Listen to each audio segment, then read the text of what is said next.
Step back and see the macro and digest it down to the micro. Trading, investing, and geopolitics from macro down to the micro. Welcome to Macronomics.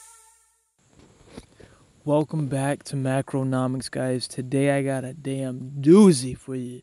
So strap in because we're about to blast off. Today's episode is going to be a quick little synopsis of the book we just finished called, we're not finished yet, we just about wrapped it up, but it's called Best Losers Win. So strap in, it's about to get crazy. So, guys, we just finished up this book, right? Or not finished it up, but again, getting through it. And we came across Tom Hougaard from a podcast that we listened to called The Trading Nut. Right, so Trading Nut, great podcast. I highly recommend you check that out if you get a chance. Trading Nut. So we're listening to Trading Nut. We come across Tom Hougaard, some of his principles that he talks about, and we're like, "Good God, we gotta check out his book." But here's why, though: not because of what he said verbally, but because of what we've been experiencing. See, we was able to correlate and extrapolate some of his premises, his points, and actually tie them into our experience and how we've been trading. So we're coming up on a year of consistency, right? At the end of this month, it will be a consistent year of us documenting all of our trades, having a process of every Friday, weekly, reviewing those trades and extrapolating what we learned from this data set. And from that empirical evidence, we have been able to see a lot of patterns, a lot of ideas, etc. come to light. And in this book, the premise, I'm going to talk about some simple premises that this book holds, and I highly recommend you get the book, Best Losers Wins. But even if you don't, these concepts will be enough for you to employ within your own trading regime. So, as we all have heard, trading is one of the hardest things that you can do, right? Why is that? Why? The reason why is because you're not trading the markets, you're trading yourself. In the sense of, it is about what's going on inside of you. Why do 90 to 95% of traders lose, right? Why do they lose? This is one of the concepts that he talks about within his book, and it's simply this concept right here. A lot of traders, when they are losing, they are hopeful. When they're winning, they're fearful. Now, let's turn this on its head real quick. And we're going to talk about personal experience. So, we had a trade a couple weeks ago. We don't remember the exact instrument. I believe it was USD JPY. Long story short, we was losing, right? I think we lost like $100. And here's what happened. We were hopeful that the trade would turn around. How many of us can correlate to this concept where we have a trade open and we're like, okay, we are hopeful that it will turn around, right?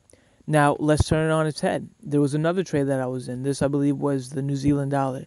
And it was going in our direction. And we were fearful, right? So we took profits. Good God, we took the profits, guys. And it's so crazy because it's bubbling up from the experience. I can literally reference multiple trades that we have documented to this point. We closed the trade because we're fearful. We want to go ahead and take those profits off now. So we take it off, right?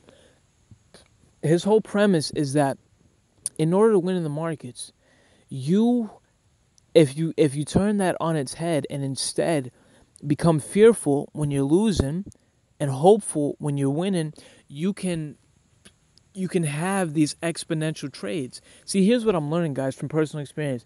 I'm referencing this was about 2 months ago, right? And I don't know the exact data. If you guys want, I can definitely pull this up for us and talk from a more specific point of view. But I'm referencing the data set a couple months ago, and this was essentially we had 1 out of 5 trades, but we was profitable by about $100. Why is that? We lost 1 out of 5, but we was profitable. The reason why is because we had an outlierish trade. Right now, we don't remember. I don't know if I employed this specific strategy of riding the winner. But what I do remember, and that's sticking out, is you have people that will talk about what's your win percentage, as if that matters. I won 1 out of 5 trades, yet was profitable. You have people that will say the 50, 60, 70% profitable, but guess what? Guess what? That doesn't matter. What matters is if you're profitable. Guess what? Here's the point. Let's say I lose. We'll do 10 trades, right? Out of these 10 trades, I lose 8, right? Each one of them is about $20. So that's 160, right? I lose $160. No, let's do 9, right? I lose $180. I lose 9 out of 10 trades, right? 9 out of 10 trades, that's $180. But guess what? On one of the trades, I made $500. Whoo! Wow. That's like you lost 180, but you made 500. That's more than double what your stop loss is, but you lost a lot. And so this is what we're gonna do, guys, because this book is so rich, I can't even go into depth about what this is. So we're gonna talk about this as we progress over the coming weeks, these concepts, and we're gonna speak about them from an empirical standpoint, and we're gonna break that down through our experience. So today, right, we're gonna hone in on this win-loss ratio. So, guys, stop focusing on how much you're winning and losing, and as far as your percentage. What we need to learn how to focus and hone in on, and this is what I'm personally doing, is maximizing our entry, and learning how, like for me, I'm not closing out trades anymore. Instead, I'm moving with the market like a wave. I'm letting the market close the trade. If I'm in profit, right, guess what? I'm identifying the structure that I feel comfortable with and the parameters that I've set, and I'm moving my stop loss to that point. So guess what? I'm not closing a damn thing. You know why? Because first off, you want to go against the natural proclivities that we have as humans.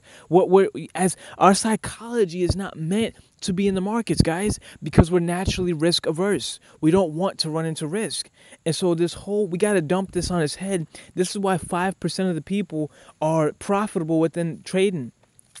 It's because they're employing these tactics, but specifically the risk. You know, I listen to, if you listen to Macro Hive, I like this podcast. It's more of, it's an interview of different people from different industries, a macro view type podcast. And one of the speakers this past week I listened to, what he concluded his the podcast with was the guy asked him, the interviewer asked the interviewee, he asked him, what's one thing in this current environment that you can share with people? Is it like an instrument like gold, Bitcoin? What is it where you could ask someone, like, what instrument? And he said, nothing. If you understand your risk, that's all that matters. That one concept, right? That one concept, your risk, guys. And so with your win-loss ratio, listen, none of that matters. If you're able to identify these parameters, right? And again, if you don't have to, do this, the type of trading that I'm saying here. Maybe you like to trade a different style, but still being aware of this and being able to employ it. If you lose 9 out of 10 trades, but you're still able to become profitable, imagine if you're winning 3 out of 10, 4 out of 10. Hell, even 2 out of 10. See, the key, guys, is to stop. We have to get out of the rigidness that we approach the markets with, as if the market's supposed to conform to our ideals, and instead we have to be like water and conform and shape ourselves to what is present. Guess what? You had a bias towards the downside. Now things are shifting. Do you have the mental agility to switch directions? Most people don't, because we're in the game of predicting the outcome instead of playing probabilities. See, if we can get into the trade and move with the market, we have the potential to make huge gains. But this only happens from being able to be agile. And so the biggest thing as well, guys, are you documenting your losers? Are you documenting them? I've learned so much from losing. And I don't look at it as losing. It's opportunity to grow. And so this book, the name of the book is Best Losers Wins. And I love that because the more you lose, the more you can learn. But guess what? Here's where it all correlates. If you know your risk, Let's say I'm risking $20. That's within my risk appetite. I'm okay with losing $20, right? Or let's say 1%, or whatever you deem is your risk appetite is, right? You lose those, right? Guess what? You have something very powerful. You have the seed of growth within that. You know what your risk is. You lost a couple times, and now you can learn why you lost. The reason why that's powerful is because now you can learn from that. But see, guys, we're so focused on the markets. Guess what? The markets don't open and close trades. You do. We're so focused on the external, the outward. The reason why most people don't make it in trading is because the psychological aspect, and I can truly understand where Mark Douglas was coming from and his perspective around this arena. What is your mindset? But more importantly, what is your process? Are you process-oriented or are you outcome-oriented? I mean, those are just a little bit of the concepts we're going to speak on here today, because I don't want this podcast to go too long, because I made another podcast the other day. It was so long I had to break it down. So we're going to conclude today's episode with simply this. Are you losing gracefully? No. Not are you losing gracefully. Are you being the best loser you can be? Are you learning? Are you learning? The concepts that Tom talks about, I'm personally doing. Here's what's crazy. I was doing this before I started reading the book. I didn't understand it from a conscious standpoint. I was slowly building upon it week from week, learning and adapting and changing my methodologies. I was doing that. And so now it's refreshing to come across someone who has been doing this. He's a high stakes trader, and someone who's been in the field and has the experience talking from that standpoint. It's refreshing because I'm on that path, so to speak. But the concepts, we want to get to the concepts of what he's sharing. So I would highly recommend his book, The Best Losers Wins. The second point that we're concluding on, do you know your risk? Are you married to the process? God, it's so much I want to share here, guys, and it all correlates. But we're going to conclude today's episode with that. Check out the book. Reference points, check out Trading Nut podcast if you get a chance. And also check out Macro Hive if you're more into the macro view, policy, monetary policy, Fed, all that good stuff. Then definitely check that out. And keep learning, guys. Keep learning. Keep losing. But guess what? When you lose, if it's controlled losing, you're growing. It's from losing that the best growth takes place. Are you losing? Whoo! God, I have so much I want to share more, guys. But that's it for today. That's it for today, guys. I will be back soon, and we're gonna continue to break down this powerful concept that is illustrated in this book. You know what? One more point before we go, guys. Think on this. If you have any empirical experience, or not even experience, but evidence, let's say some trades that you've documented, look at the trades that you've won the most money and look at how you got there. Look at it and learn from it. Learn. With that, guys, I will talk to you guys. I don't want to get off. I don't, but I have to. I will be back, and we're going to continue to bring the micro to the macro and the macro to the micro. Until the next one, stay tuned, and I'll talk soon.